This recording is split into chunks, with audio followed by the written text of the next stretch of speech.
আসসালামু আলাইকুম এভরিওয়ান। আশা করছি সবাই ভালো আছেন। আমরাও অনেক অনেক ভালো আছি।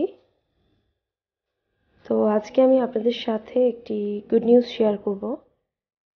তো আমি আপনাদেরকে বলেছিলাম যে আমাদের আজকাল প্রায় দাওয়াত পড়ছে আর আমাদের যেতেও হচ্ছে। তো তার কারণটা হচ্ছে আমার হাজব্যান্ড পিএইচডির জন্য স্কলারশিপ পেয়েছে। তো এই কারণে আমরা ডিসেম্বরে আমেরিকা চলে যাচ্ছি। তো এই কারণে সবাই সবার বাসায় আমাদেরকে ইনভাইট করছে। তো আমাদেরকে যেতে হচ্ছে। তো ওইখানে গিয়ে সবচেয়ে বেশি মিস করবো আমার এই বাগানটাকে। তো বাগানের একটু ভিডিও করেছি। তো আজকে 26 নভেম্বর ছিল যেদিন আমি ভিডিওটা করেছি। ভিডিওটা আপলোড করতে আমার একটু দেরি হয়ে গেছে। তো আমি আজকে স্পেশাল ওকেশন ছিল দুইটা। আজকে আমার ছোট বোনের বার্থডে আর আমার আব্বু আম্মুর বিবাহ বার্ষিকীও ছিল আজকে।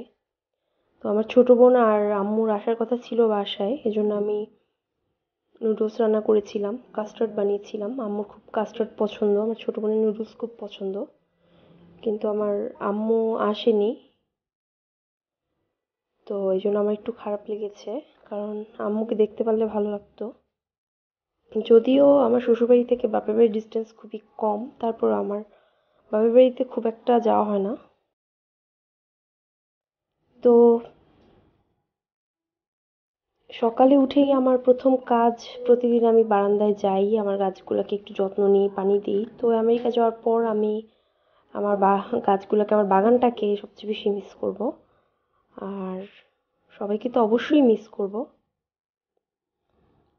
তো যেহেতু আম্মু আসেনি, এই জন্য আমি অল্প পরিমাণে নুডলস, কাস্টার্ড, কেক আম্মুর জন্য দিয়েছি আর একটা স্পেশাল গিফটও দিয়েছি, এটা আপনাদেরকে দেখাবো। তো আমার বোনের জন্য একটা কেক এনেছি, আমার দেবরকে বলেছিলাম, ও নিয়ে এসেছে। একটা কেকও নিয়ে এসছে, একটা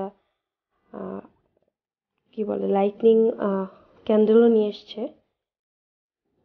তো ও জানে না যে ওর জন্য কেক আনা হয়েছে, ও বাসায় এমনিই আসবে, আমার হাজবেন্ড যেহেতু একটু অসুস্থ, ওকে দেখতে আসবে। তো কেকটা আমরা একটু পরেই কাটবো। তো কেক কাটার পরে আমার আম্মাকেও আমি একটু দিয়ে দিয়েছি কেক আর খাবারগুলা, আর একটু আমার বাগানের একটা ফুলও দিয়েছি আমার মাকে। তো আমার বোনকে এমনিতে কিছু গিফট করতে পারিনি আমি, উল্টো ওই আমার জন্য গিফট কিনে নিয়ে এসছে, একটা ভলিউম মাস্কারা নিয়ে এসছে আমার জন্য। সবাই আমাদের জন্য দোয়া করবেন। তো এই তো আসলে একটু ইমোশনাল হয়ে যাচ্ছিলাম।